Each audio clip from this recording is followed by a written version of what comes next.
Кыргызнефтегаз ачык акционердик коомунун Жалал Абаддагы күйүүчү майлоочу майларды сатуу бөлүмү ушул жерде жайгашкан.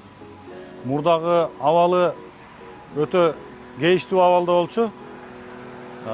Жок болуп кетүү коркунучунда калган эле.